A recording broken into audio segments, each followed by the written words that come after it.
천체나 물질을 연구하는 천문학은 의학과 함께 가장 오래된 학문의 하나인데요.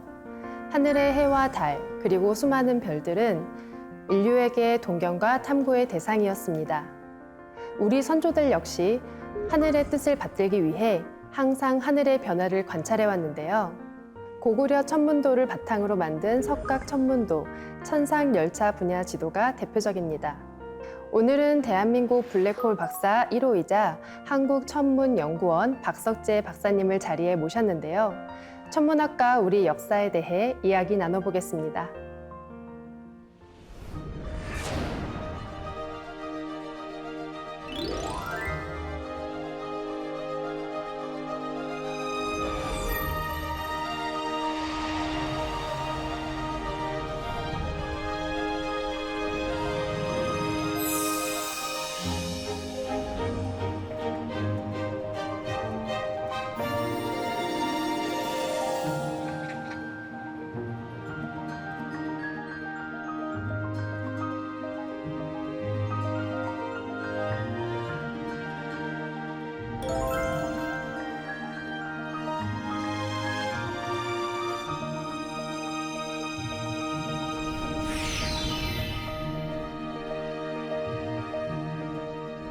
안녕하세요. 안녕하세요.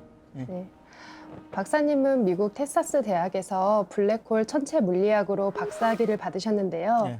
블랙홀 박사라는 별명으로 잘 알려져 있죠. 어릴 때부터 천문학에 관심이 많으셨을 것 같습니다.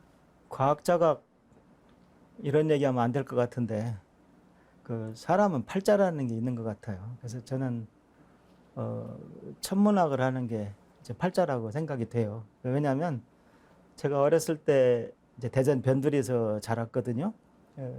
지금 유등천 지역인데 지금은 그 유등천이 시내 복판에 들어와 있지만 제가 어렸을 때는 아주 그 변두리 굉장히 깨끗한 냇가였어요.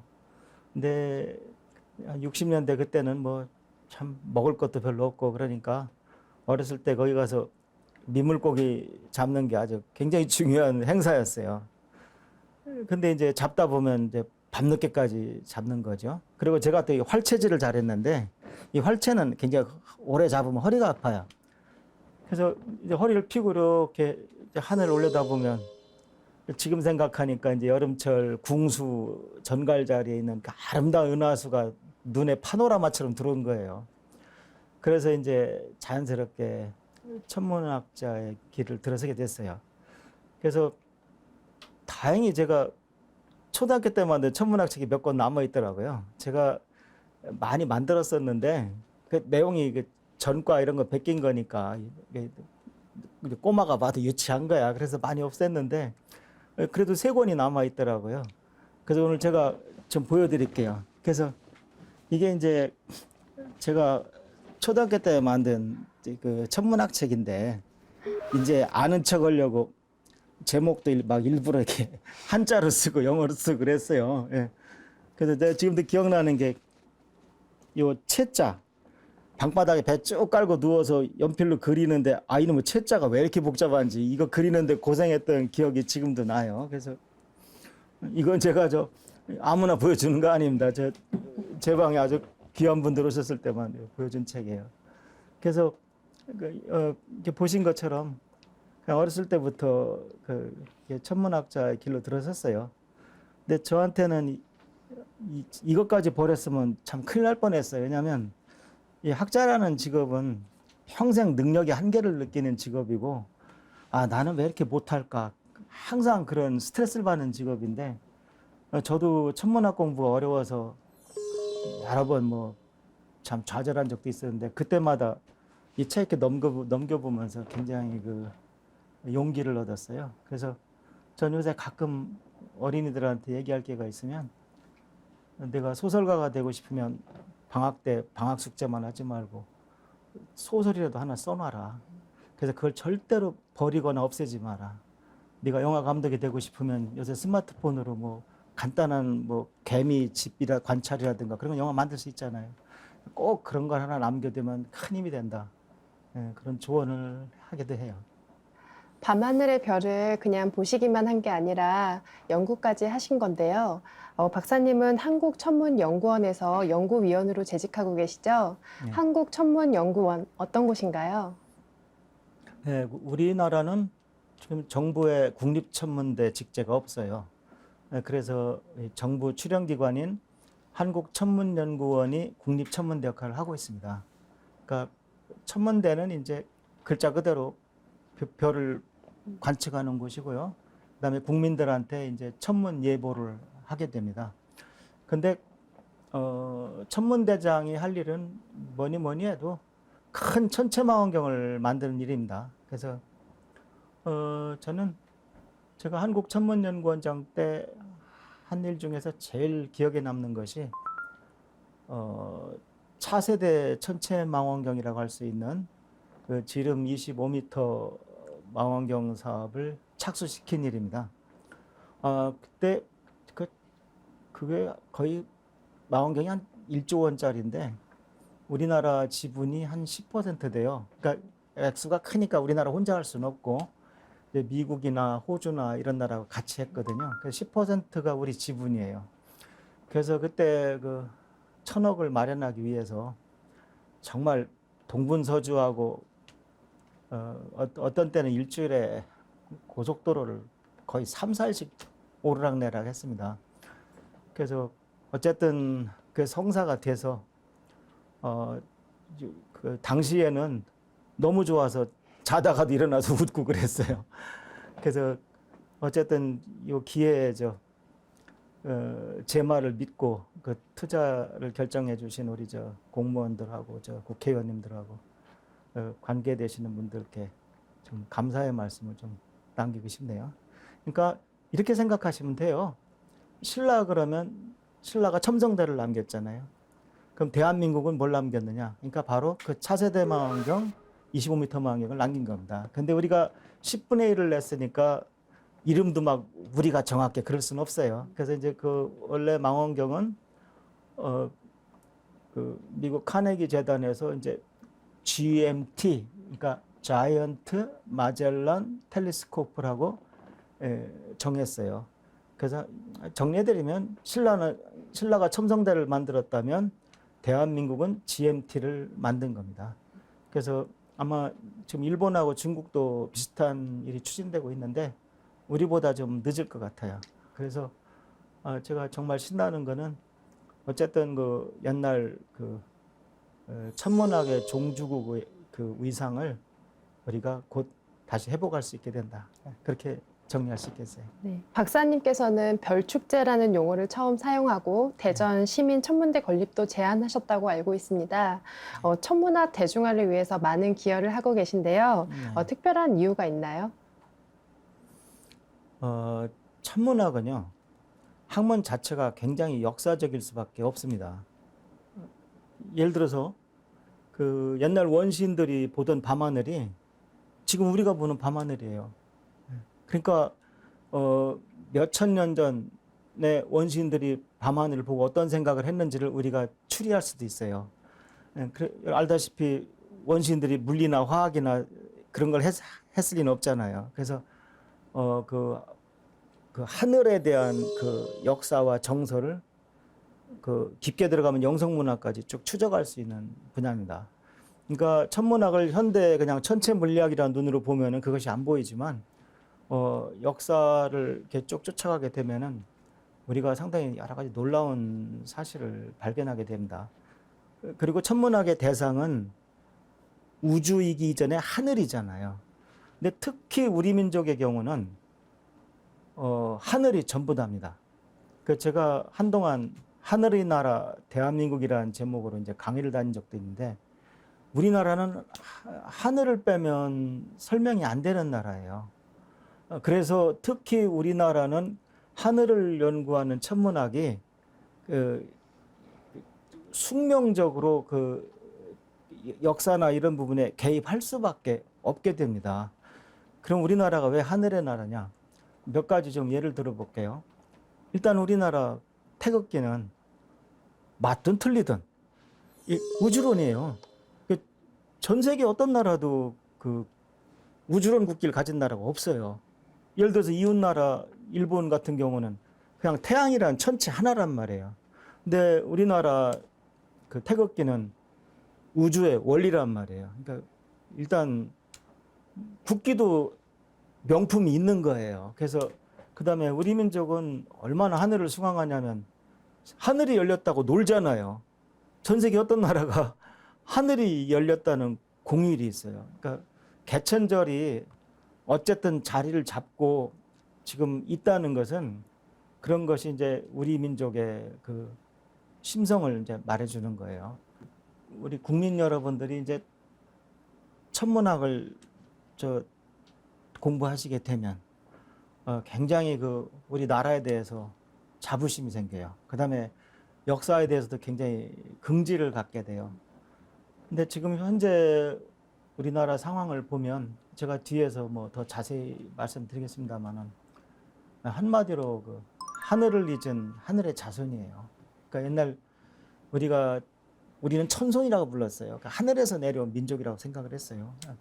그런 국혼을 되살리는데 이 천문학의 역할이 상당히 큽니다. 그래서 저는 항상 제 개인이 연구하는 것보다도 오히려 그 천문학을 국민들한테 재미있고 정확히 알리는 일이 더 중요하다고 생각하고 살아왔습니다.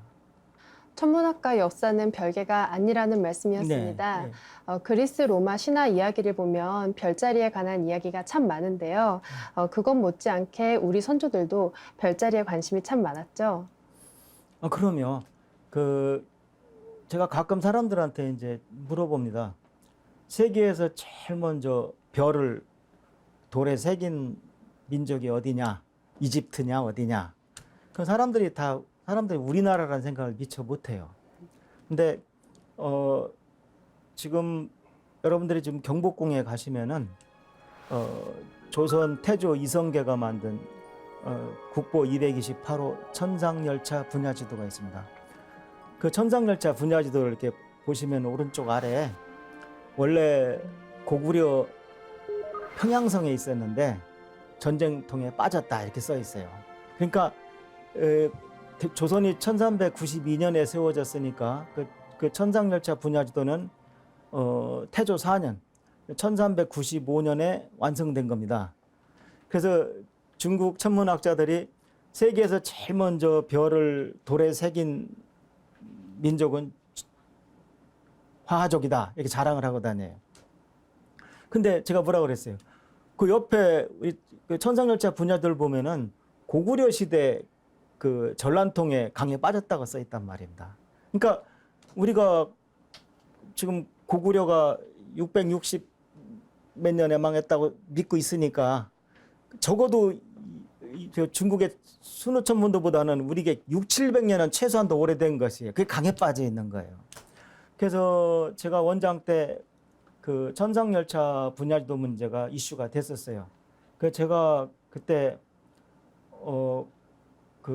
제일 먼저 천상열차 분야지도를 바로잡은 고려시대 류방택이라는 우리 선배님을 일단 세상에 널리 알리려고 결심을 했어요. 그래서 당시에 마침 우리 보현산 천문대에서 발견한 소행성들이 이름이 안 붙은 채로 몇 개 있었어요. 그 중에 하나를 이제 류방택으로 정해서 국제 공인을 받았어요. 그 다음에 이제 바로 그 류방택이라는 분이 서산 출신인데 그 서산시하고 류방택 별축제를 이제 매년 열기를 했어요. 그 다음에 이제 학회를 크게 열어서 이제 비로소 이제 천상열차 분야지도를 알리기 시작을 했어요. 그러니까 한마디로 말씀드리면은 세계에서 가장 먼저 돌에 별을 새긴 민족은 우리 민족이다. 그 증거는 지금 평양성을 끼고 있는 어느 강에 지금 들어가 있다.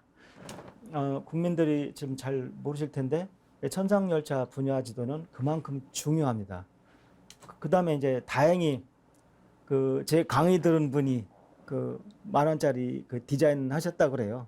오래전 일입니다. 그래서 우리 10,000원 지폐 뒷면에는 국보 228호 천상열차 분야지도가 들어가 있어요. 근데 거기 잘 보시면 그 혼천식의 그 톱닉 옆에 바로 보면 북두칠성이 있어요. 네, 북두칠성이 있는데 그 꼬리에서 두 번째 별이 두 개예요. 한번 10,000원짜리를 한번 자세히 한번 보세요. 그래서 그 별이 이제 개양성이라는 별입니다. 그 쌍둥이 별이. 그래서 옛날에 어느 방송사에서 이제 선덕여왕이라는 연속극을 했는데 그 개양성이 등장해서 쌍둥이 공주 얘기가 나오더라고요. 그러니까 얼마나 그 드라마가 더 운치 있어 보여요. 그러니까 이 북두칠성 같은 것은 우리가 뭘 하든 알면 알수록 굉장히 중요한 것입니다. 아까도 제가 북두칠성 중요성에 대해서 얘기했지만 그 북두칠성 연고지가 굉장히 많습니다. 저는 옛날에 뭐 다른 것들은 잘들 아시겠지만 제천에 가니까 그 칠성봉이 있더라고요. 그러니까 그냥 시내 안에 봉우리가 이렇게 무덤처럼 7개가 있는 거예요. 그 다음에 제주도에 한번 가보세요. 제주도에도 제주시에도 칠성 거리가 있습니다. 그 다음에 뭐 제일 유명한 거는 저 운주사 저 칠성석이죠. 그래서 아주 북두칠성은 그 우리 민족하고 뗄래야 뗄 수가 없어요. 수천 년 된 고인돌에도 기본적으로 북두칠성들이 있습니다. 그래서 우리 민족은 그 아주 태고적부터 그 북두칠성을 그 신앙심을 가지고 모셨어요. 그래서 우리 민족의 영성에는 북두칠성이 굉장히 자리 잡고 있다. 그렇게 생각하시면 됩니다. 단군 조선시대 유물 고인돌에 북두칠성이 새겨져 있는 걸 보면 단군 조선시대 이전부터 배달국 시대부터 별을 관찰하지 않았을까요? 그럼요. 근데 지금 단군 조선도 안 믿는 사람들이 많은데 그 앞에 나라 그 환웅 배달이란 나라를 참 국민들이 믿을지 모르겠어요. 다행히 이제 저를 도와준 그 황보승이라는 아마추어 천문학자하고 제가 그 환웅 배달 시대 천문 기록을 찾아냈습니다. 의외로 그 세종 시대 그 이순지라는 제 선배 천문학자가 쓴 천문 교과서가 있어요. 천문류초라고 있습니다. 그 천문류초 오성편에 일월 오성 개합 제자라는 기록이 있어요. 일월 오성 해와 달과 오성 수성 금성 화성 목성 토성이 개기일식 할 때 개자예요. 자방에 모였다 이런 기록이에요. 근데 언제 거냐면 전욱 고양 시대예요. 전욱 고양 시대 갑인년이라고 돼 있어요. 저는 그 황보승 선생이랑 그걸 발견하고 나서 전율이 돌더라고요. 왜냐하면 우리는 전욱 고양이라고 하면 아마 시청자분들 대부분 모르실 거예요. 중국에서 지네가 전설의 시대라고 생각하는 즉 황하문명 이전에 사망오제 시대가 있어요. 그 사망오제 시대에 우리가 흔히 사망은 이제 태어복희, 염제, 신농, 황제, 혼원을 말하고 그 오제는 이제 소금천, 그 다음에 전욱 고양이야. 여기서 나와요. 그 다음에 제곡고신, 그 다음에 우리가 아는 요순 이렇게 그 오제가 나오는데 놀랍게도 그 오제 두 번째 전욱 고양 시대 갑인년에 그 오성이 모였다는 기록이 우리나라 책 천문요초에 있어요. 그런데 그 전욱 고양 시대 갑인년이라고 하면은 BC 2467이에요. BC 2467이면 쉽게 말씀드려서 4,500년 전이에요. 근데 그 기록이 나와서 우리는 얼른 컴퓨터로 체크를 해봤죠. 근데 그거보다 한 3년 전에 그러니까 BC 2470에 실제로 오성이 모인 그 사실이 있더라고요. 근데 우리가 4,500년 전에 뭐 오성이 모였다 이걸 확인하니까 그거 제가 봐서는 플러스 마이너스 한 5년까지는 오차가 있어도 괜찮아요. 아니 어떤 일이 4,500년 전인지 4,503년 전인지 4,500 몇 년인지 알 게 뭡니까? 거기 그 당시 달력은 뭘 쓰는지 우리가 알 방법이 없어요. 그러니까 지금 달력으로 그때 오성이 모였더라고요. 그래서 제가 봤을 때 그 기록은 결코 틀린 것이 아니다. 그 다음에 만에 하나 그 다음 갑인년일 수도 있어요. 근데 현재 문헌으로 봐서는 그 전옥고양이 살아있을 때 갑인년이라 해야지 전옥고양이 죽고 나서 오는 갑인년은 의미가 없죠. 갑인년은 60년마다 오는데 전옥고양이 일생에서 갑인년은 하나밖에 없는 거예요. 근데 그 다음 60년 뒤 것도 혹시 싶어서 제가 체크해 봤는데 그때도 오성이 모였어요. 그러니까 모였다고 적을 만큼 모였어요. 그 오성이 모인다는 개념이 굉장히 추상적이에요. 그렇잖아요. 우리가 오성이 뭐 4개는 바짝 붙고 하나는 좀 떨어졌으면 모였다고 말할 수 있느냐. 예를 들면 새가 모였다는 거하고 똑같아요. 근데 우리가 그걸 충분히 가깝게 모여서 기록으로 남을 만큼 된다는 것이죠. 그러면은 이 말을 들으면 중국 정부에서 무지하게 좋아할 거예요. 왜냐하면 자기들이 황하문명이 즉 그 하나라가 최초의 그 중국 역사 최초의 나라인 줄 알았더니 그 앞에 오제 시대 천문 기록이 있더라. 그럼 그 말은 천문대가 있었다는 얘기고, 천문대가 있었다는 말은 임금이 계시다는 얘기예요. 그 시대가 뭐 석기 시대에 뭐 동굴 속에서 날고기 먹을 때라 나라가 있을 수 없다. 뭐 어떤 얘기를 하든 간에 저는 천문학자 입장에서 천문 기록은 개인이 남기는 게 아니거든요. 그러니까 천문 기록을 남긴 천문대가 있고, 천문대가 있으면 임금이 있었다는 얘기잖아요. 그 중국의 사망오제 시대는 전설이 아니라는 걸 제가 단언할 수 있어요. 그 말을 들으면 굉장히 중국 사람들이 좋아할 거예요. 근데 그 다음 얘기를 들으면 되게 실망할 거예요. 근데 왜 우리나라 책에 있을까요? 왜 우리나라 책에 있을까요? 아마 제가 알기로 중국 책에서 나오지 않을 겁니다. 왜냐하면 중국은 상고사가 거의 없어요. 그래서 저는 결국 나중에 다른 것들과 다 연계해 보면 결국 사망오제도 결국 우리 조상이었다. 그 동이족이었다. 배달족이었다. 그 사실에 아주 부합되는 훌륭한 결과라고 생각합니다.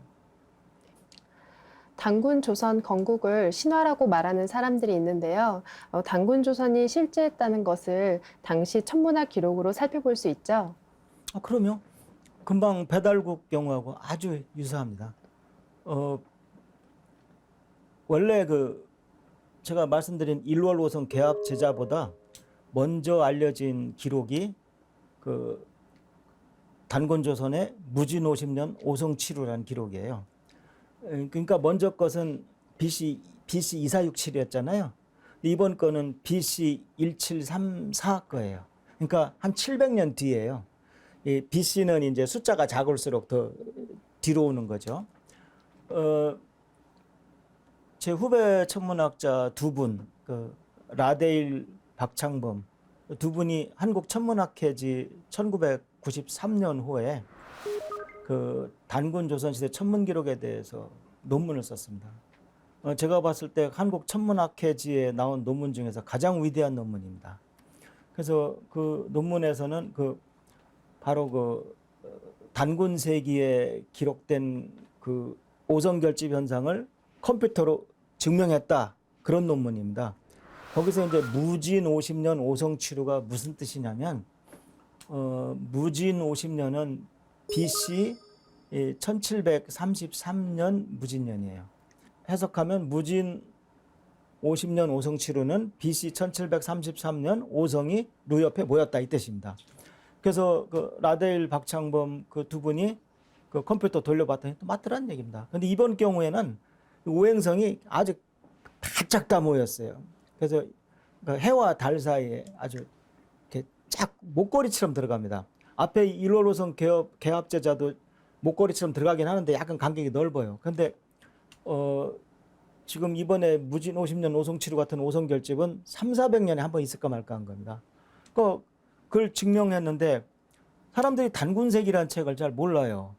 그러니까 제가 그런 얘기를 하면 굉장히 좋게 듣고 있다가 단군세기는 바로 환단고기 5권 책 중에 하나입니다. 그러면 그때부터는 또 안 믿기 시작을 해요. 근데 오늘 제가 이런 프로에서 강의를 할 수는 없지만 환단고기라고 하는 것은 우리가 개연수라든가 이기라든가 그런 훌륭한 우리 독립운동가들이 생명을 바쳐서 그걸 유지한 거고 홍범도 오동진 같은 우리 독립군들이 돈을 대서 나온 목판책이에요. 그러니까 우리가 어떤 사리를 판단하려면 일단 그걸 알아야 옳다 그르다를 평가하잖아요. 근데 읽어보지도 않은 사람들이 그냥 선동돼 가지고 참 저는 금방 그 무진호 준년 오성치루가 정확하게 그 맞아 들어가는 걸 보고 더 이상 의심을 할 수가 없었어요. 앞에 저는 또 제가 발견한 건 이 오성치루보다 700년 전 거 아닙니까? 그래서 배달도난 존재했다고 믿는데 지금 단군이 신화니 이런 얘기를 하는 사람들 보면 아주 화가 나죠. 왜냐하면 단군 신화 그럼 멋있는 것 같잖아요. 그리스 로마 신화 같고. 그러나 그리스 로마 신화에 나오는 제우스가 그리스 역사에 나오는 실제 인물은 아니죠. 멋있는 만큼 역사가 아니란 나쁜 의미도 있어요. 그러니까 단군 신화란 말은 단군이 실제 인물이 아니란 뜻이에요. 그럼 우리나라 역사 축구로 말하면 전반전이 다 날아가는 거예요. 네. 거기는 뭐 저 낙랑군이 저 지금 평양에 있었다는 거짓말밖에 더 있습니까? 그 전반전 역사가. 그러니까 일제 그 식민사학자들 중에 특히 쓰다 소케치하고 이제 이마니시 류 같은 사람들이 단군 신화를 발명한 거죠.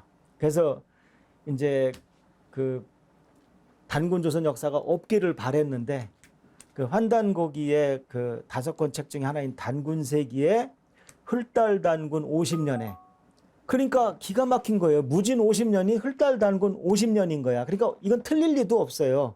그러니까 단군세기 특징이 뭐냐면 우리가 보통 기미년 3월 1일 하지 기미 몇 년이란 말이 없잖아요.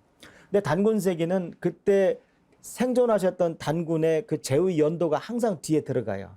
그래서 흘달 50년이 그게 무진년이었던 거예요. 정확한 거예요. 그때 컴퓨터 돌려보면 오행성이 모여 있어요. 그러면 이번에도 아까와 같은 논리로 단군 조선 때는 천문대가 있었다는 얘기예요. 천문대가 있었으니까 단군이 계셨던 거예요. 그런데 아직도 얼마 전에 통계를 보니까 국민 절반이 단군 신화를 얘기하고 있고 지금도 그 천손이 내려와서 곰부족, 호랑이 부족을 만난 그것을 갖다가 지금도 곰 한 마리, 호랑이 한 마리로 신화로 바꿔서 우리 역사를 스스로 날리고 있다는 점에 참 경악을 금치 못해요. 그래서 제가 다시 한번 말씀드린다면 이 단군시대 무진 50년 오성치루라는 천문기록 하나만 가지고도 첫째, 환단고기는 진설하는 걸 알 수 있습니다. 뭐 꼭 이거 말고도 많은 이유가 있는데 환단고기는 누가 창작해낸 창작물이 아니다. 그리고 실제로 한 번만 읽어보시면 그 많은 내용을 한 사람이 지어낸다는 것은 불가능하다는 걸 깨달을 수 있어요. 저는 거기 나오는 180글자 서요사라는 그 시 하나만 봐도 한 사람이 평생 이런 글을 쓸 수 있을까 그런 생각을 합니다. 그래서 천문학자 관점에서 제 명예를 걸고 말씀드리는데 환단고기는 진서다. 두 번째, 단군조선은 훌륭한 고대 국가였다. 천문대를 가진. 그리고 그 당시 그 천문대 이름도 나와 있어요. 감성입니다. 감성. 그러니까 감독할 때 감자에다 별정자를 써요. 별을 감독한 천문대가 있었고 거기 근무한 천문학자를 감성관이라고 했습니다. 그러니까 저는 천문학자로서 제 명예를 걸고 말씀드립니다. 그러니까 그것이 우연히 맞출 수는 없어요. 예. 그래서 그 기록이 남아있다는 것은 우리 단군 조선시대는 훌륭한 고대 국가였다. 그렇게 결론 낼 수 있습니다. 역사의 진실을 천문학이 증명하는 건데요. 그런데 개천의 주인공이 단군보다 환웅이라는 말은 무슨 뜻인가요? 말씀대로라면 커다란 환웅이 태백산 신시에 세운 배달국을 개천으로 봐야 하지 않을까요? 정말 좋은 얘기입니다. 그러니까 금방 우리가 우리나라의 최초의 시원 국가로는 배달과 조선이 있다는 걸 지금 확인한 겁니다. 근데 우리가 이제 그 개천절 10월 3일이 되면 여러 가지 행사를 하는데 주인공이 단군이에요. 근데 그거는 뭐 물론 단군도 우리 아주 가장 오래된 태고적 조상이지만 왜 개천절이 10월 3일이 됐는지 그거부터 한번 따져봐야 됩니다. 제가 뭐 책을 많이 안 봐서 그런지 모릅니다만 개천절이 음력 10월 3일이라는 기록은 환단고기 단군세기밖에 없어요. 근데 거기 내용을 이제 이렇게 요약해 보면 개천 1565년에 왕검이란 단군이 10월 3일 날 조선을 건국했다. 이렇게 요약이 돼요. 근데 개천 1565년이란 말이 문제예요. 그러니까 개천 1565년이란 말 뜻은 개천 1년, 개천 2년, 개천 3년에서 개천 1565년이 되던 해에 단군이 왕검이란 단군이 단군조선 세웠다는 뜻이에요. 그러니까 그게 단기 1년이에요. 즉 개천 1565년이 단기 1년이고 그게 서기로 BC 2333년인 거예요. 근데 이거 어떻게 개천이 됩니까? 개천 1565년에 어떻게 개천이 또 되냐고. 그러니까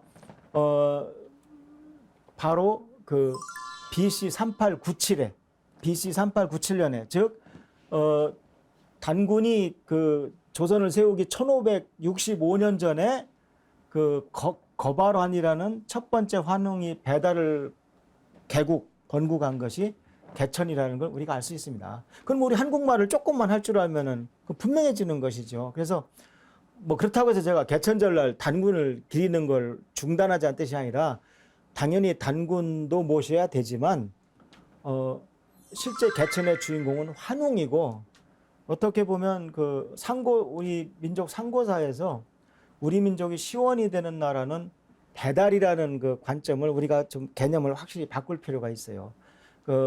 물론 그 환단곡에 따르면 그 앞에 환국이라는 나라가 있지만 저는 개인적으로 환국은 이 유라시아의 시원이라고 생각해요. 물론 환단곡이 첫 번째 책 삼성기 첫 줄을 보시면 오환 건국 최고로 나와요. 우리 환이 세운 나라가 제일 오래됐다. 그런 뜻인데 그 당시 환국 안에 실제로 12개 나라가 있었다는 기록이 있고, 그러니까 우리나라만의 그게 아니라는 거예요.